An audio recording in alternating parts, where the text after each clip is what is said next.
Hello and welcome guys. This video is dedicated to my fan Peter Parley. How am I making my predictions? Well, I'm gonna discuss that with you. I'm gonna let you know how it works to me. First of all, many of you would watch at general score as decisive parameter, but for me general score is actually not the most important thing in the world. I mean, it's okay, for example, when Khabib fights Poirier that you watch general score or so, but if we discuss, for example, the fight when two fighters are even, that's not gonna work that way. I just look at it, but not the most important one. Current shape, well, that's also important.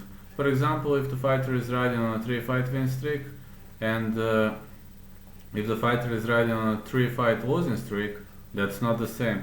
Plus, I watch activity and layoff time. For example, if a fighter fights constantly and battles constantly throughout the last 12 months, and he meets a guy who hasn't entered the cage for the last 2 years, of course it matters. Not other than that, I watch training sessions. I follow many fighters on Instagram watching training sessions, and I'm checking what are they doing. I mean, many of them I check what they do, how they train, what are the drills, stuff. I'm strength and conditioning coach, a licensed strength and conditioning coach, so I also finished the college faculty of sports and physical education, bachelor science in the USA, so I know a lot about training process. Next parameter is striking. I watch striking as who has better kicks, better punches, better legs, and of course better leg kicks, better level change. There are many parameters, but striking is kinda complex, you know. Plus in striking I watch stance. For example, if a left-handed guy fights right-handed guy, I watch whether that left-handed guy has better counters for right-handed guy, or whether the right-handed guy got used to fight a left-handed opponent. Grappling. Well, grappling is also complex because you can grapple in many ways, you know, and these are kind of technical stuff. I don't have time to explain it in this video, but for example, a guy who attempts flying arm bars all day long is probably gonna have the advantage against a guy who doesn't know to perform flying arm bar, who only tries to trip fighter of the clinch. For example, if you have a guy who trips his fighter of the clinch, and if you have a guy who trips the fighter of the clinch and attempts arm bar from time to time, number 2 is gonna have the advantage. Reach. Reach is important in the stand-up, but in the clinch it's actually bad. Plus, when you're on the ground, it's not gonna help you too. So when it comes to reach, it's not much important parameter unless fighters stand and bang, but I will elaborate later. Stance. It's really important how's the fighter guard, you know. Is it this? Is it this? Is it this? Is it relaxed like John Jones? Is it hunched back like Mauricio Shogun Rua? Every single guard has its own good and bad sides. When it comes to clinching, I watch whether the guy is a Muay Thai fan or whether the guy likes to keep the fight on the ground, to trade big bombs. These are some things that I watch. Is he gonna go towards clinch striking, or will he try to take his opponent to the canvas? Ground and pound. Very important parameter. I watch whether the guy is a ground and pound finisher expert, whether he is good at sweeps, transitions, whether he likes to be on the top of his opponent, how skillful he is. Submission, defense and offense. Of course, if Neyman Gracie, for example, fights a guy without submission skills, of course I'm gonna root for Neyman Gracie. Submission game is actually very important in the world of MMA. I watch whether a guy is skillful in submission offense, submission defense and such stuff. If a brawler meets submission expert, of course I'm gonna watch whether brawler knows or doesn't know to defend takedowns and submission attempts. Coaches. That's very important because some coaches are actually known for different fighting style, you know, and some other coaches on the other side are gonna tell their fighters to fight defensively.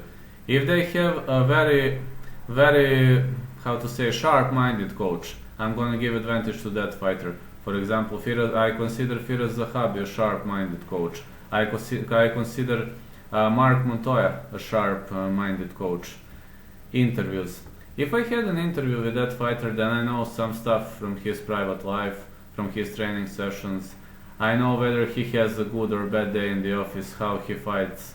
If I know some of these parameters, I'm certainly going to include it. Fighting style. Fighting style is so important. For example, if a counter striker meets counter striker, you don't expect a quick start of the fight. If a fast starter meets a fast starter, the fight can end in round 1. I mean, there is a greater probability. I don't say I'm right, but these are just my thoughts, of course. Mentality. You have some fighters that are good under the pressure, and you have some fighters that are very bad under the pressure. It really depends on that, but mentality is very, very important, because you have guys like, for example, Czech Congo, who could get battered all day long and survive and return with a fabulous knockout victory. You know what happened against Pat Barry. Cage control. Cage control doesn't bring many points, but for example, Kamaru Usman wins all the fights via cage control. If one fighter has better cage control, it should give him a very, very slight advantage, but of course you never know. You need other aspects like good wrestling, for example, good BJJ or whatever. Specific parameters. For example, if a guy's trademark is right low kick, I'm gonna watch whether it's applicable against other fighter, whether or you can or can't apply it against the opponent.